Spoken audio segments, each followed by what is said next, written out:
Hello, today we'll be fitting the Gospels together, so get ready for those chronological markers and the common events of the Gospels that allow us to root them into their socio-historical context.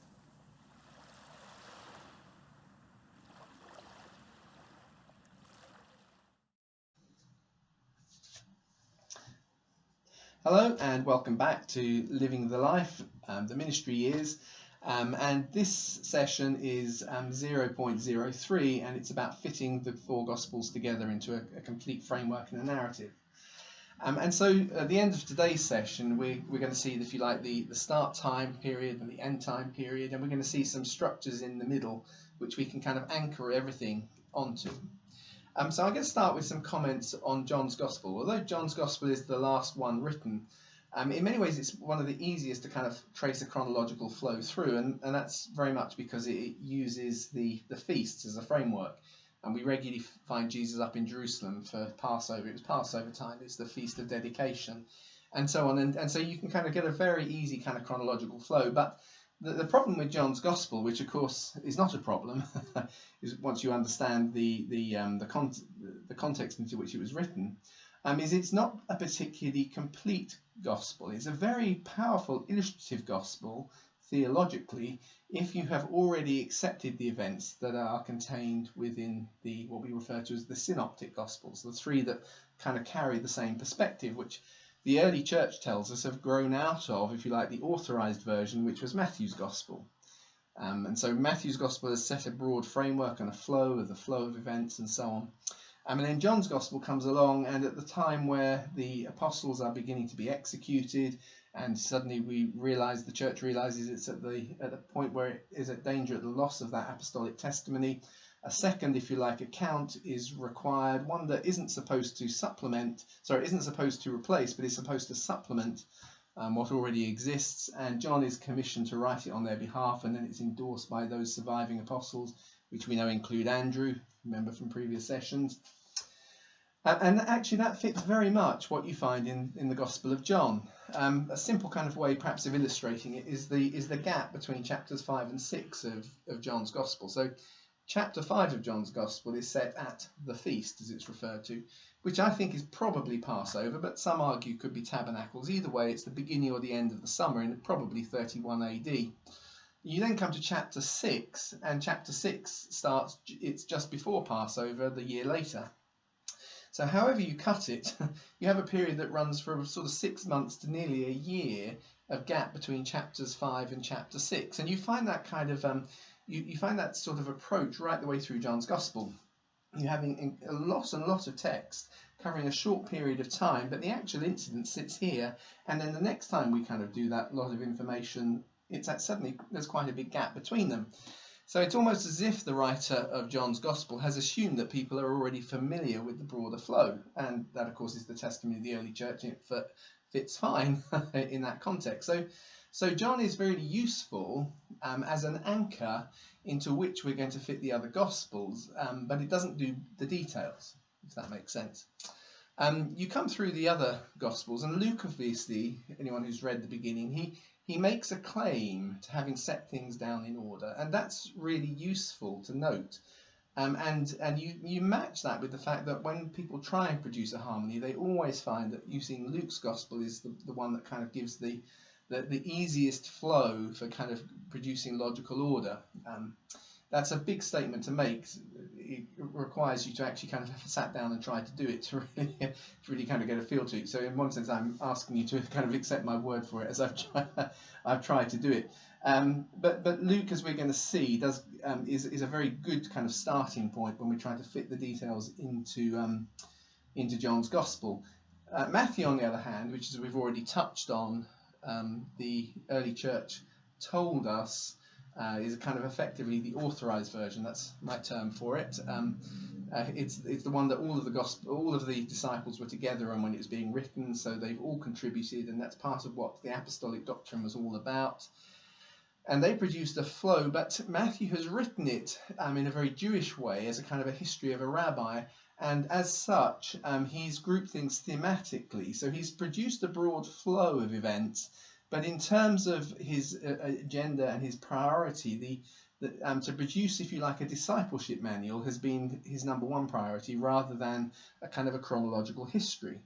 And so, as we're going to find, and you've got to match that with the fact that the ancient world's approach to chronology is very, very different from the modern approach. That sounds like a fudge, but actually, if you stop and think about it, if it did feel the same as the modern approach, you would know it was a fake. You live in a world which don't use calendars in the way we use calendars. They're stuck on the fridge door. You tick them off. They don't have clocks and watches. There's a much kind of greater sense of the flow. I know it was in the summer. And so actually the details of the events are often much more important than the chronological flow, but we're not denying chronological flow. It's just actually we've arranged our narrative much more based around what we're trying to convey in terms of teaching. And so Matthew's Gospel has been called a kind of a discipleship manual for centuries because it reads like that. It's a really good gospel to actually introduce people to the doctrines of the faith and to the events of the life of Jesus and so on, as a kind of a teaching aid. Whereas Luke, perhaps, therefore, is why he qualifies his gospel to, I want to lay it out in order. And actually, he writes his gospel much more as if he's writing an ancient biographical history. And so we're going to see in Luke, he has lots of things in there that allow you to mark things quite specifically. So we're going to start by, if you like, creating a framework beginning to the end of the ministry of Jesus.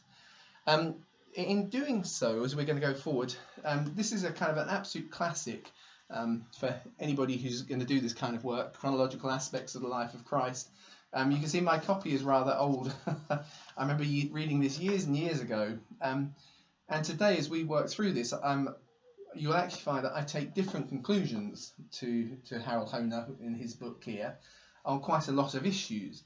But the funny thing is, I think if he was alive today, he would be coming to similar conclusions, because what's so good about this book, and really encourage anyone who's interested in this subject, is worth reading, is Harold Hohner kind of clearly lays out a framework of consistency as to how you kind of establish what a text is saying, what history is saying, what the limits at one end or the other of what's being said are, how do we kind of try and strip off from our understanding and our aspects of, our kind of sense of what the timing and chronology should be, and see what's really there, not just kind of in an abstract, what could it mean, but what probably did it mean in the author's context.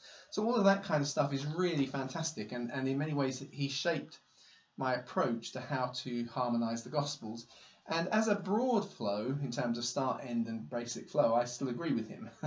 It's just more in terms of, there's a couple of things where is this, for instance, as we just touched on, is the feast referring to referring to Passovers, or is it referred to tabernacles? Things like that. And there is evidence you weigh up on both sides. And some of those decisions I've come to different conclusions to on him. But this is a really good kind of other source if anybody's interested in kind of looking at this in more detail.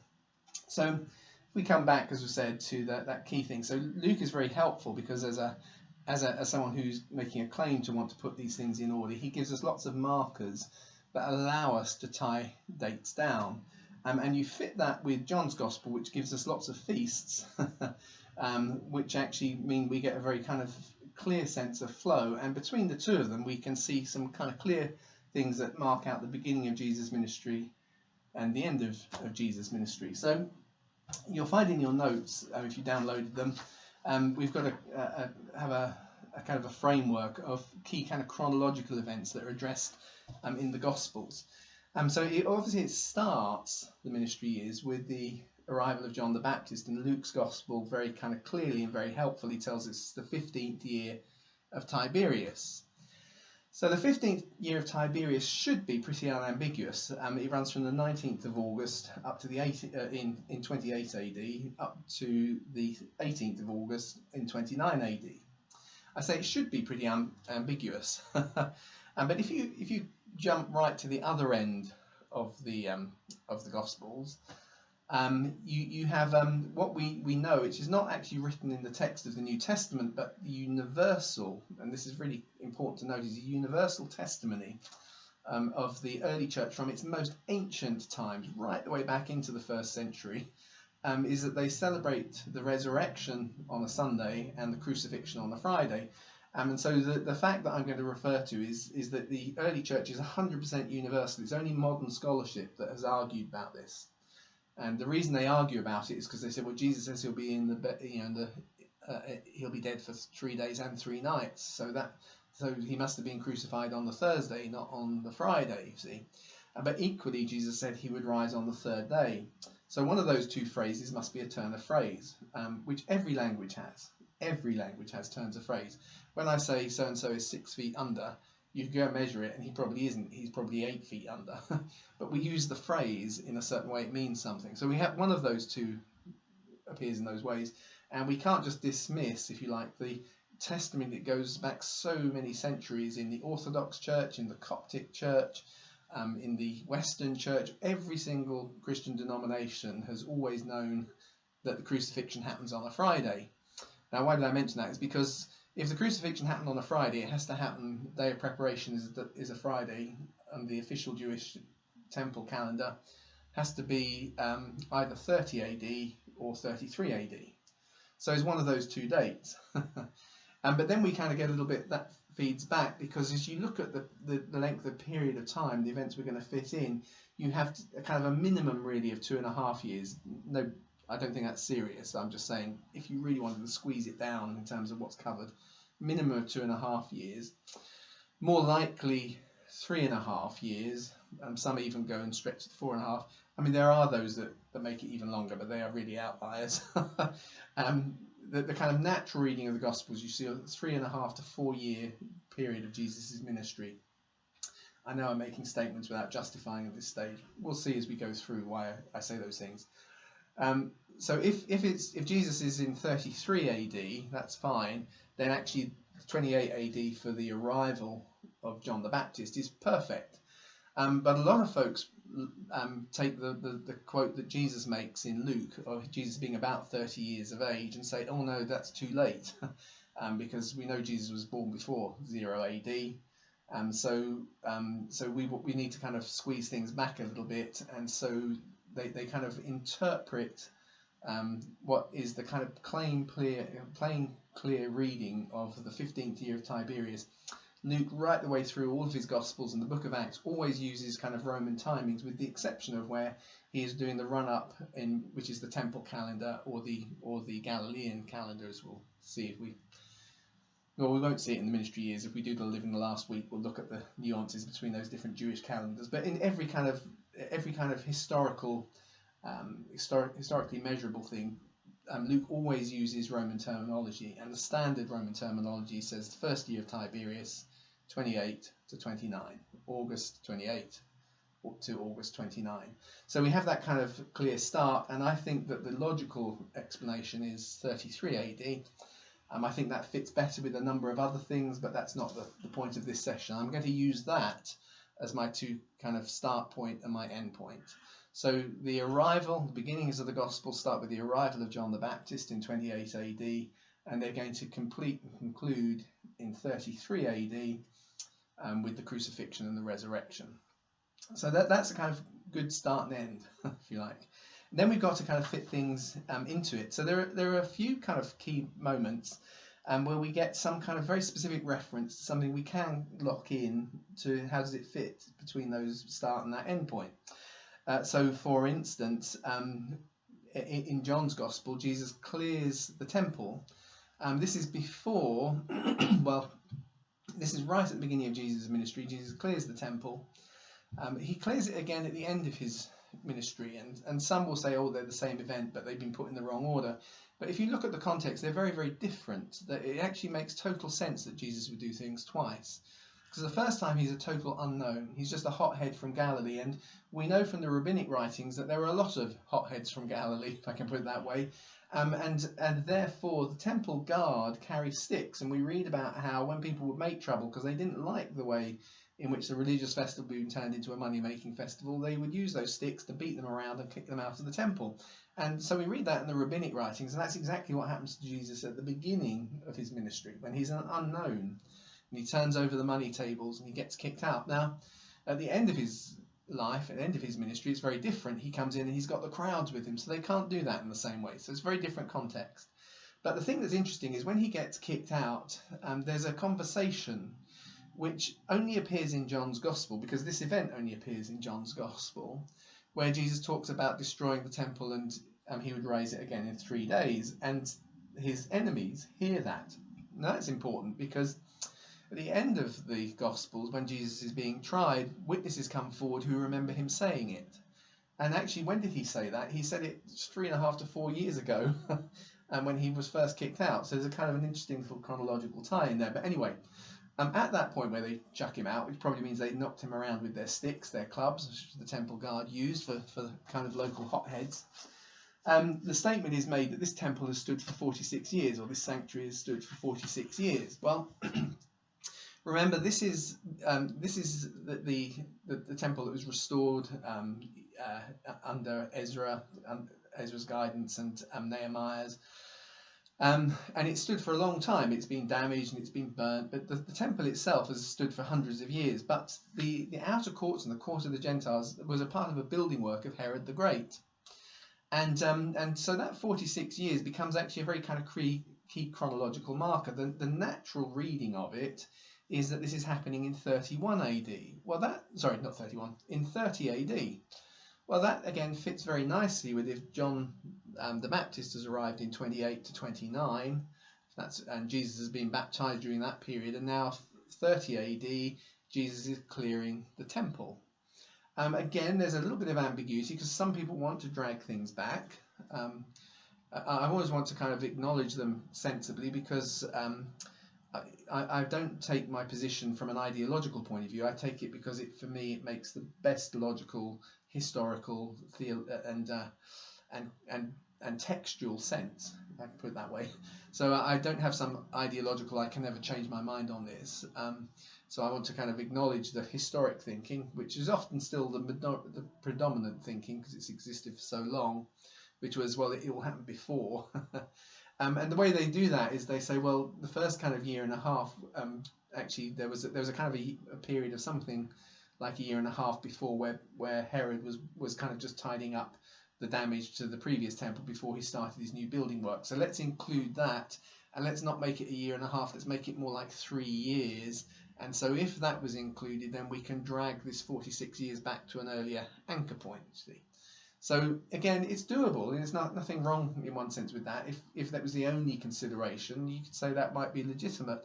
I think there are other things in the mix, and it feels more natural just to do plain reading, which is sort of 46 years after that work on the outer temple parts, the new bits, the enormous bits that made the temple more grand than it had ever been, that were built under Herod, which is the very context that Jesus is in when he turns over the money tables. That's exactly where he's in the new phase, the new bit, rather than the ancient sanctuary, which is far more than 46. It's several hundred years old, 400 years old.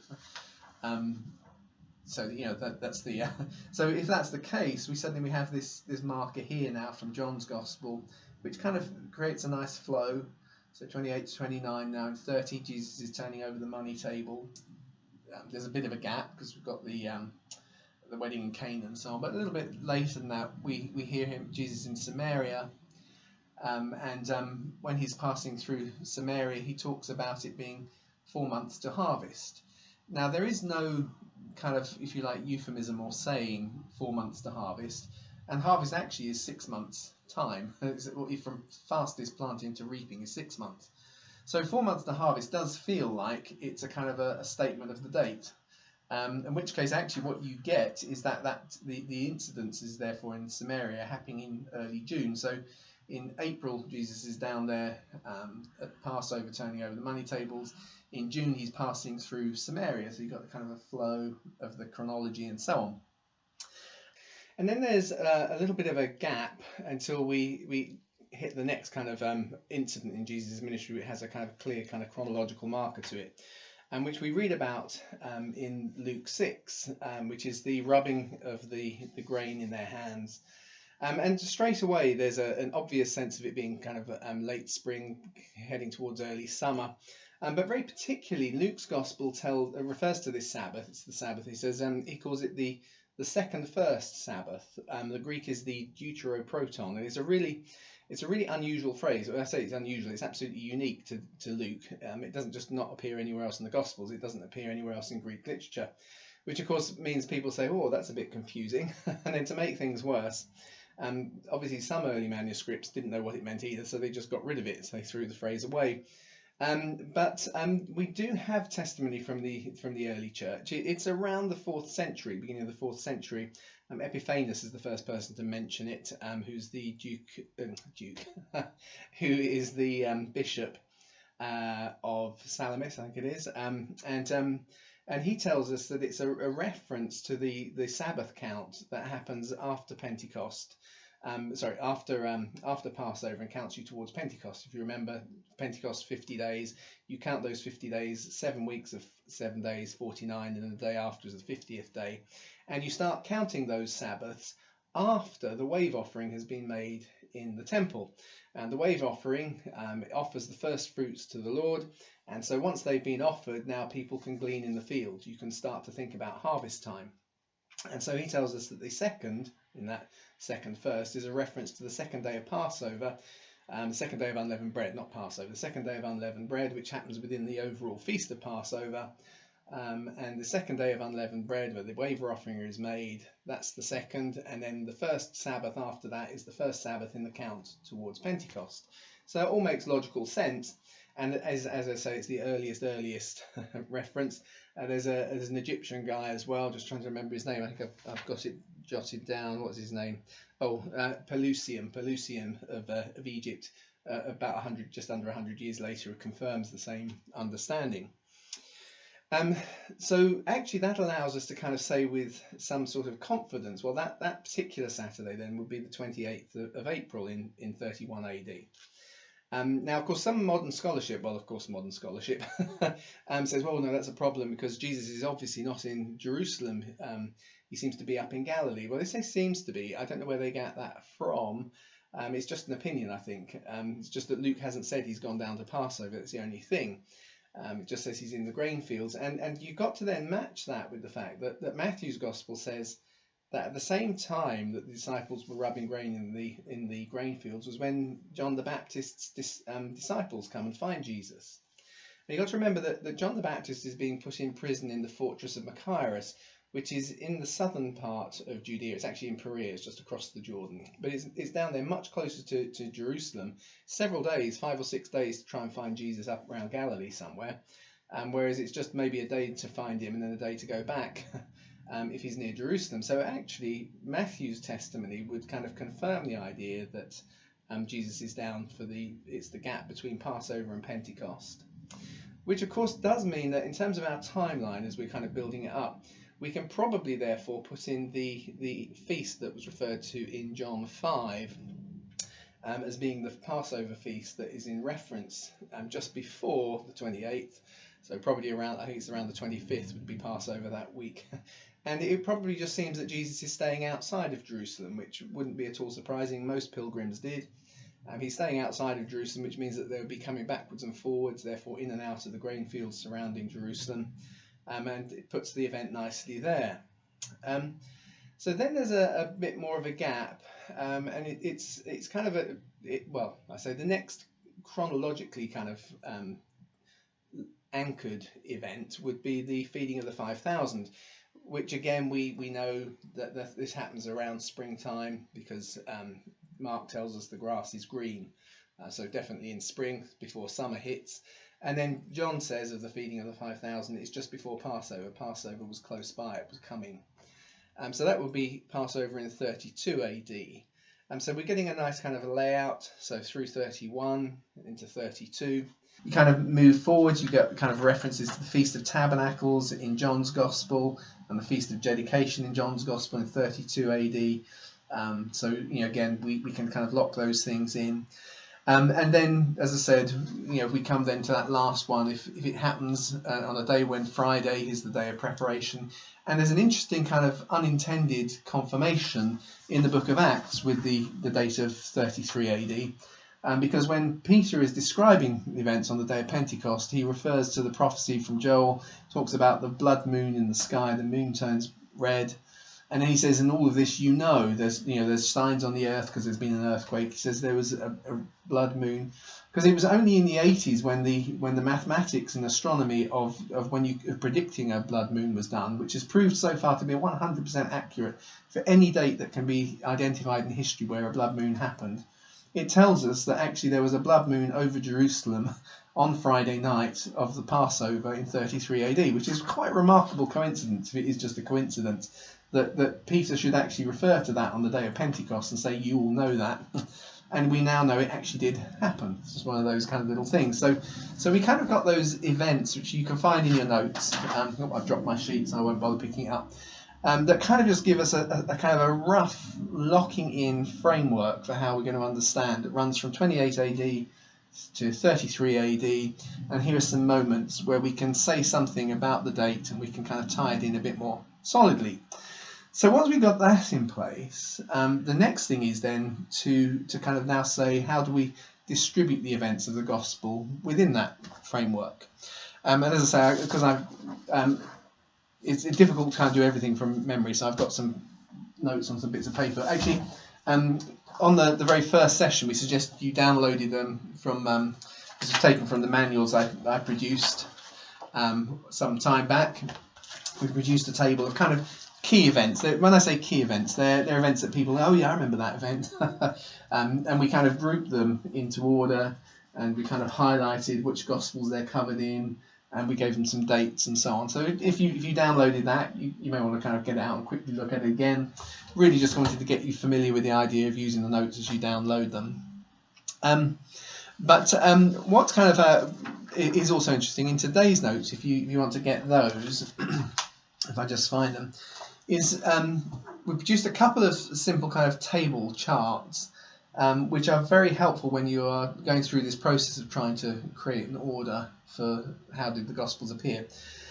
So the first one is just looking at so if it's kind of taking a broad flow of the events in John's Gospel, then we'll look at where the Gospels coincide in John's, and when we look at this in your notes, you'll notice that we highlighted in red events that John's Gospel covers, which are alluded to or directly related in the Synoptic Gospels. So that allows us, if you like, then to take the framework of feasts that John gives us and to lock it in via different events that are covered in the Synoptic Gospels and John, those handful of events, we can lock them together.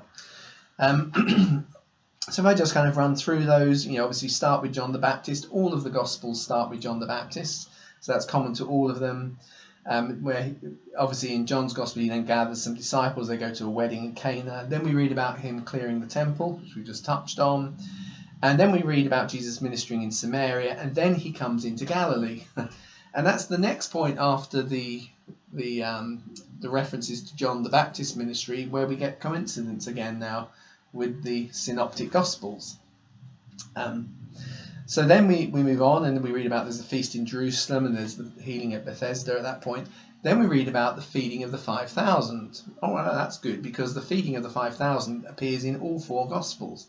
So that's fantastic little kind of point to connect us, you see. So these events and the feeding of the 5,000 suddenly bring the Gospels all together again. We go on, then we read about he gets mocked by his family for the fact he hasn't done more feasts. And then we find about that Jesus goes to the Feast of Tabernacles, which, as I said in John, I think is later on. And then we hear about him relocating to Judea after that in John's Gospel. And I mention that one because we've coloured that because it actually appears in all four Gospels. All four Gospels talk very specifically about Jesus relocating down to the south. And there it is in John's Gospel, and you find it in the Synoptics. That's a really, again, it seems like a tiny little thing, but it allows us to create a lock between the Synoptic Gospels and John's Gospel. And then we read about things like Lazarus being raised, and then we hear about Jesus, although he's still down south, but kind of he seems to be a bit more into Samaria. He's also gone beyond the Jordan. Sorry, I missed that one. Before Lazarus is raised, we hear Jesus has first gone down south, then he's still south, but he moves across the Jordan. As we'll see, there are political reasons for that, for safety and managing what's going on in terms of his ministry. Then he kind of moves across, and he's now more in the border between Judea and Samaria. And then we read about kind of final tour, which touches up to Galilee and starts taking, well, actually we don't read it in John, but we can, when you match it with what's going on in Luke, we find it's the final tour, which presumably therefore starts in that borderland between Judea and Samaria, circles around and eventually comes down to Jerusalem. So that's John's Gospel. And as I say, you can download it. It should have been on the slides behind me while I'm talking now. And then actually we can fit that, as I say, events from John's Gospel with the other synoptic Gospels. So I've got some colour-coded things there. But as you kind of run through events now that happen in more than one Gospel, which allows to lock one to another. So John the Baptist preaching, obviously, is all of them. Baptism and temptation is in all of the synoptic Gospels. Then we read about ministry in Galilee and the gathering of disciples. Well, remember that according to locking it in from the previous slide, we've got several events in John that have happened before that. Then there's a commissioning. Then there seems to be a focus on teaching, because Jesus is obviously now ministering in the early days quite intensively into his disciples. We read about first tour around Galilee with his disciples, and then a commissioning of his disciples. And the next tour we have around Galilee is the disciples have been sent out. We don't know the actual details too much of that event, because Jesus in one sense wasn't involved, and the disciples were all divided up, and they've collected this material together to present the story of Jesus, not their story. So there is probably a longer period of time, but with only a small amount of incidents in it. And it's during that period that we read about John the Baptist being beheaded, which again gives us something to kind of lock into, because there is a universal tradition in Coptic, Syriac, and Western Church on the date on which John the Baptist was executed, but we'll come to that when we do the detail. Then we read about the feeding of the 5,000. Well, that's useful, because that again locks John's Gospel to the others. Then we hear about Jesus up in the north still, but doing ministry outside of the immediate vicinity, immediately around the Sea of Galilee. So I've just realised as I'm sitting here, sorry, this is very unprofessional, that I keep looking at a point on my light ring instead of looking directly at the camera, so I do apologise for not making eye contact with you. Anyway, so after that period circling around in the wider environment around Galilee rather than directly around Galilee, which is more Gentile areas now. Jesus seems to be kind of on the fringes, less Jewish, more Gentile. Then we read about the feeding of the 4,000. We get then key turning point is Peter's confession of faith and the transfiguration. Then we read about in the synoptic Gospels that Jesus leaves Galilee for Judea, which coincides with Jesus relocating to Judea in John's Gospels. So then we kind of pick up, and it's not covered in anywhere like the same detail in Matthew and Mark, but we get more of it from Luke at this period. And that's probably because it's the period where the 72 come on board. So at this period where the 72 come on board and the early church tell us that Luke is a member of the 72, we get a lot more detail about that period in just Luke's Gospel. So he tells us far more, and it's the story of Mary and Martha and her serving, and Mary kind of listening, and suddenly there seem to be women who are now in the place of sitting as disciples, and so on and so forth. And then we get that big detail about Jesus' final tour, which coincides with what we read in John's Gospel in Luke, but we only get in John's Gospel with what we now read in Luke, which is this detailed description of this final southern period. So we're starting to notice, you see, that Matthew and Mark, in many ways, and just in terms of where their data fills in the most space, are really focused in Jesus' northern ministry up near and around Galilee. And now as we move down south, at the point where probably in my mind Luke kind of comes more fully into the discipleship of Jesus, we're getting more details in Luke's Gospel, which makes some sense, and we get a framework from John. And then we kind of move down, and it's the last week in the cleansing of the temple again, second time, and driving out the money changers, and so on and so forth. So if you've got the two sets of things together, we've got we've got the events from John, the points where John touches with the synoptics. Now with the synoptics, we can start to see where they cross over and touch each other and connect again with John. We can start to see a kind of a network coming together that allows certain things to be put in place. We're going to add to that something of the geography, because we're going to see actually geography helps us to make more logical sense. You know, okay, that makes sense. That's here, it's the next event down here. So we won't try and put this one back up there. We need to make sure it goes in the flow geographically and so on. So I'm just trying to think if there's anything else I need to kind of touch on before we move on. I think at this stage I've probably said enough for today. It's just it's helped to kind of start to see. We're going to see a flow as we put the Gospels together from 28 to 29 AD with John, from 30 AD with the first turning over of the money tables in Jerusalem, and in that period that leads when John eventually gets arrested. Jesus now sees that as a kind of, if you like, becomes a marker point for Jesus to go more public, but he's already been doing ministry and he's already collected disciples to him at that point. That's 30 AD. As we kind of then run through events into 31 AD, where there's final communications with John, who's still locked up in prison, which then leads, and during that period, which is probably where the Sermon on the Mount is being distilled into his disciples as Jesus tours with them. And so a lot of the things that we think of as Jesus' ministry are coming from that period, because all 12 of the disciples are with Jesus, so they're all witnessing them. They've all put them into Matthew, which means that they've then flown into Mark, and they've also become part of Luke. But actually, it's at the end of that period, which is finished with John the Baptist's execution, that now kind of leads to the explosion. There's now the 12 go out, and suddenly people are saying it's like John's raised from the dead, because we heard about a miracle story over here, and then there was another one on the same day 100 miles away. Well, that can happen because Jesus is sending out the 12. So that's happening in 31 AD.